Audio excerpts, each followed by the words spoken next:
सरोवर में स्नान करते हैं। और सरस्वती माता को जब विश्राम रामचरितमानस सरोवर में स्नान करने से मिलता है तो सरस्वती माता द्वारा प्रदत्त बुद्धि को भी विश्राम तब मिलता है जब वह रामचरितमानस रूपी मान सरोवर में स्नान करती है। भवरोग ग्रसे जनमानस को, भवरोग ग्रसे जनमानस को, यह मानस भाव सुधा रस है। जो पशुतुल्य भये जग में तिन हेतु बन्यो जनु पारस है। और मुझे यही लगता है कि तुलसीदास जी की कविता तुलसी दल के समान हम सबको धन्य करने वाली है। तो ऐसे तो चित्रकूट बहुतों ने देखा होगा, काशी बहुतों ने देखी, प्रयागराज बहुतों ने देखा होगा, लेकिन भक्त की आंखों से देखें। और चित्रकूट को भी हम उसी दृष्टि से देखते हैं जहां दिखाई पड़ता है बेहरत सिय रघुवीर तीर मंदाकिनी के।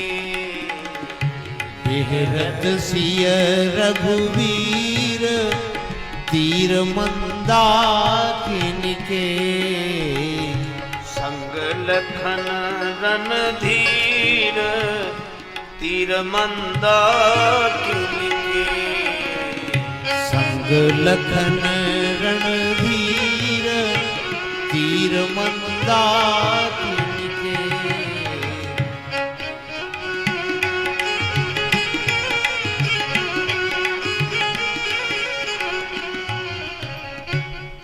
भगवान श्री सीताराम जी चित्रकूट में विराजमान है। बहुत सानंद समय बीत रहा है, पर चित्रकूट में तो आनंद ही आनंद है। श्री अवध में परिस्थिति बिगड़ गई और मानो संकेत यह है कि कुसंग के कारण बिगड़े हुए वातावरण को भगवान भी नहीं सुधार रहे। भगवान श्री अवध छोड़कर चित्रकूट आ गए। गुरुदेव वशिष्ठ जी वहां हैं, पर गुरु जी ने कहा कि अगर कुसंग से बिगड़े हुए वातावरण को बनाना हो तो संत को बुलाओ। सत्संग के बिना कुसंग का प्रभाव कम नहीं होता। संत की करुणा के बिना वातावरण बदलता नहीं है। गुरु जी ने दोनों भाइयों को बुलाया। गुरु बुलाए पठे दो भाई। श्री भरत आए। अब आप विचार करना, कैकेयी माता के क्रोध ने श्री राम जी को श्री अवध से दूर कर दिया। मथुरा में आए लोभ ने भगवान को श्री अवध से दूर कर दिया। श्री दशरथ जी के मन में आई हुई कामना ने भगवान को श्री अवध से दूर कर दिया।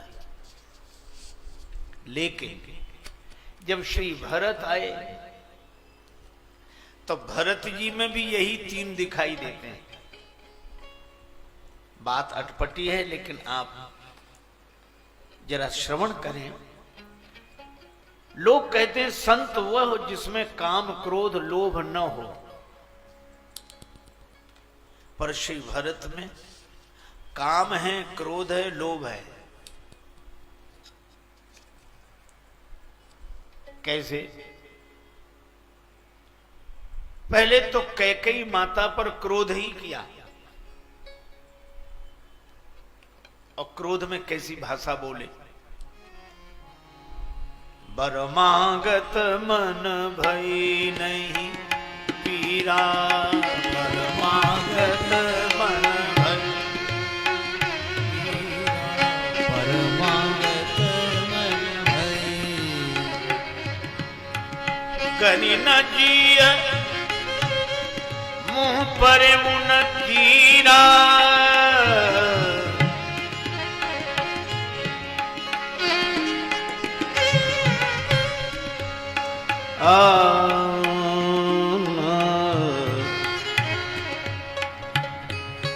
परमागत मन भय मन भय मन भय। वरदान मांगते समय मन में पीड़ा नहीं हुई, तुम्हारी जीभ गलकर नहीं गिर गई, मुंह में कीड़े नहीं पड़ गए। इन दुर्वचनों का प्रयोग श्री भरत जी ने किया। इसका अर्थ है कि क्रोध तो है,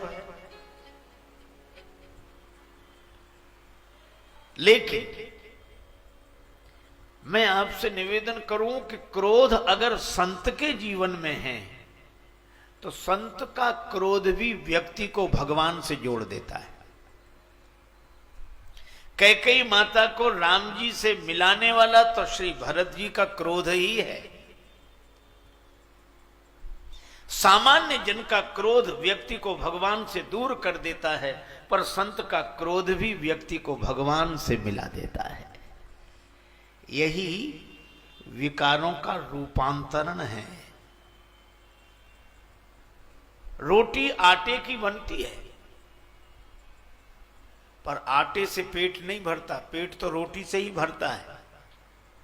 इसी तरह जिसने क्रोध के आटे को भगवान से मिलन की रोटी बना ली हो, यही क्रोध का रूपांतरण है। संत के जीवन में आया हुआ क्रोध भी व्यक्ति को भगवान से मिला देता है। लेकिन क्रोध तो अग्नि है।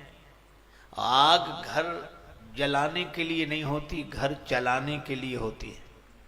चूल्हे में आग नहीं जलेगी, रोटी नहीं बनेगी, रोटी नहीं बनेगी तो घर चलेगा कैसे? पर घर चले तो, पर घर जले नहीं, यह ध्यान रखना चाहिए। और श्री भरत ने माता कैकेयी से ऐसी क्रोध भरी वाणी बोली तो माता कैकेयी का मन खिन्न हो गया। और मां कैकेयी ने कहा कि भरत,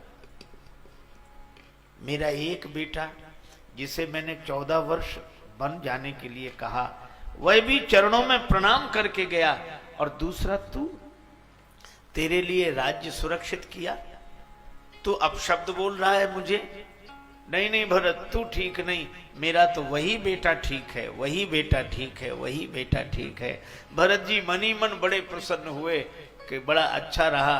मां, मैं भी यही चाहता हूं कि आपको राम जी ही ठीक लगे, राम जी ही ठीक लगे, राम जी ही ठीक लगे। यह है, मुझे लगता है कि क्रोध के शस्त्र से माता कैकेयी के मन में जो आसक्ति का व्रण हो गया था, उसकी शल्य चिकित्सा हो गई तो मन भगवान की भक्ति से भर गया। यह है श्री भरत के क्रोध का उपयोग।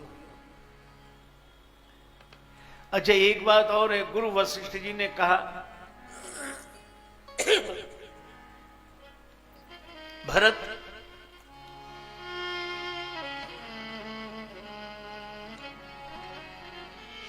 राय राज पद तुम कहाँ दीना, राय राज पद तुम कहाँ दीना, राय राज पद तुम कहाँ दीना, राय राज पद तुम कहाँ दीना, पिता बचन फुर चाहिए कीना, पिता बचन फुर चाहिए कीना।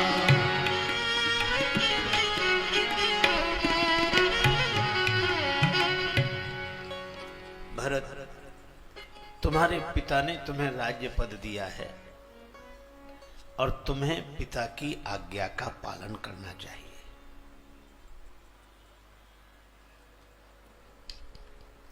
श्री भरत जी ने सुना। गुरुदेव कह रहे हैं, माताएं भी कहती हैं, पूत पथ्य गुरु आय सुआहाई। परिजन मंत्री भी कहते हैं कीजिए गुरु आयसु अवश्य कहाई सचिव कर जोरी। पर सबकी बात श्री भरत जी ने सुनी, लेकिन अपने से बड़ों की बात का अगर विरोध न करना हो तो उसका भी उपाय है। विरोध करना हो तो उपाय है। आप ऐसे सोचें, किसी के घर आया मेहमान, गृह स्वामी ने कहा कि कुछ खा पी कर जाओ, तो बोला देर हो जाएगी, तो कहा हम जलपान बाजार से मंगवा देते, खा कर जाओ। उसने अपने बेटे को 10 रुपए दिए कि बाजार से गरम गरम जलेबी ले आओ। बेटा गया, जलेबी बना रहा था मिठाई बनाने वाला, तो उसने जैसे ही कढ़ाई से जलेबी निकाली और दूसरी कढ़ाई में डालने लगा, बेटा बोला ये क्या गड़बड़ी करते हो? पिताजी ने कहा था जैसे ही कढ़ाई से निकले वैसे ही ले आना। अब आप एक बात सोचो, अगर वो जलेबी ले जाए तो सिकी तो खाई है, पर चाशनी में नहीं डुबोई तो उसमें स्वाद नहीं होगा। हम भी आपसे कहते हैं कि आप अपनी वाणी रूपी जलेबी को सत्य की कढ़ाई में खरा सेक लें, पर सामने वाले को जब दें तब शील की चाशनी में डुबो कर देना चाहिए।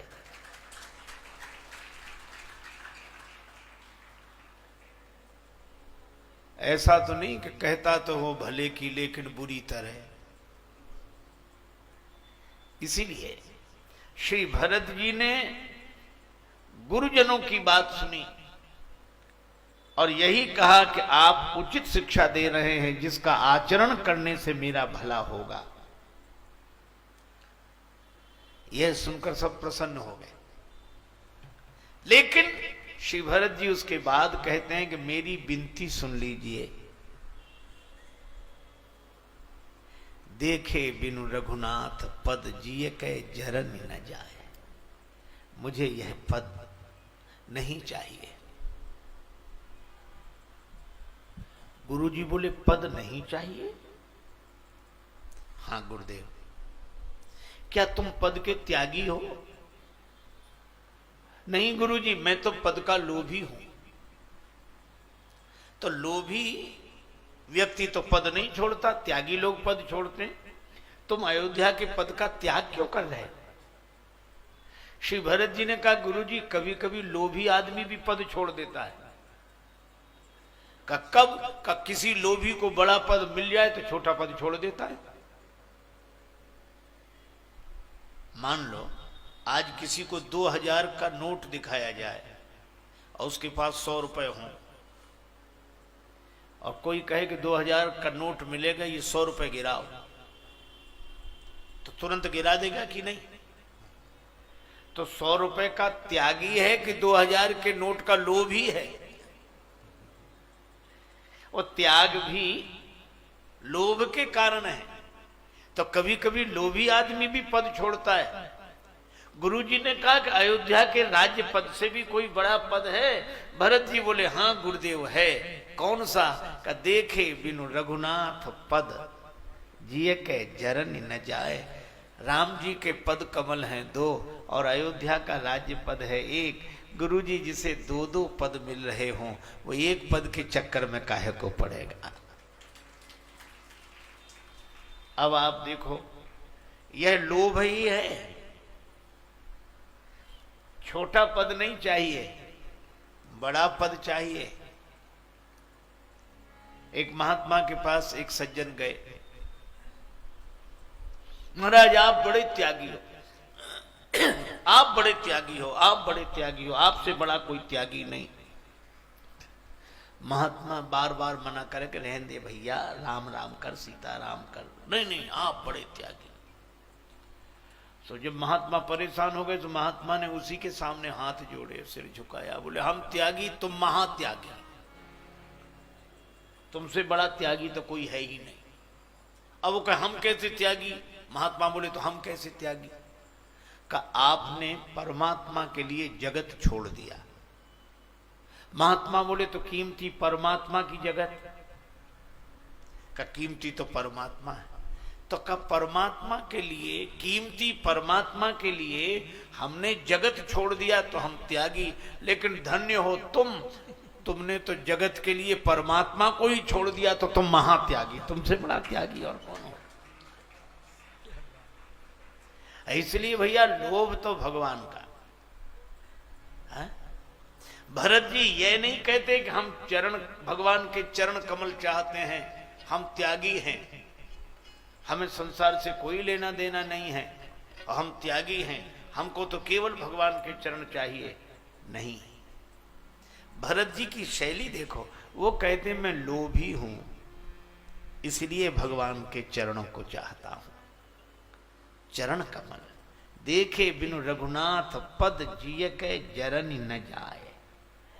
ये लोभ। गुरु जी ने सोचा थोड़ी परीक्षा ले लें। गुरु जी बोले भरत अगर तुम सिंहासन पर न बैठो, हम तुम्हें जबरदस्ती बिठाएं तो बैठोगी नहीं? भरत जी बोले गुरु जी बैठना पड़ेगा। अच्छा, गुरु आज्ञा करी ऐसी, बैठना पड़ेगा, लेकिन एक बात तय है, मोहि राज हठ देहु जबहि रसा रसातल जाई ही तबहि।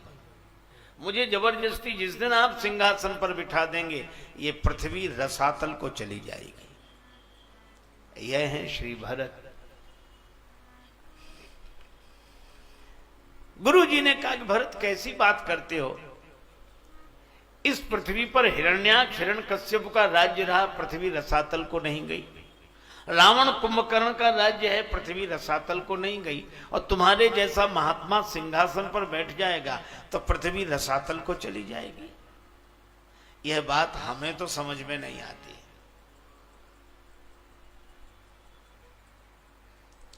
श्री भरत जी ने कहा गुरुदेव, हिरण्याक्ष हिरण्यकश्यप का अत्याचार पृथ्वी माता सहन कर सकती हैं, क्योंकि पृथ्वी माता जानती हैं कि राक्षस हैं। रावण कुंभकर्ण का अत्याचार पृथ्वी माता सहन कर लेती हैं, क्योंकि वे जानती हैं कि राक्षस हैं। लेकिन गुरुदेव यह तो बताओ, हिरण्याक्ष हिरण्यकश्यप और रावण कुंभकर्ण का काम अगर राम का भाई करने लगे तो पृथ्वी भरोसा किस पर करेगी? वह तो रसातल को चली ही जाएगी। रसा रसातल जाई ही तबहि। गुरु जी गदगद हो गए यह बात सुनकर।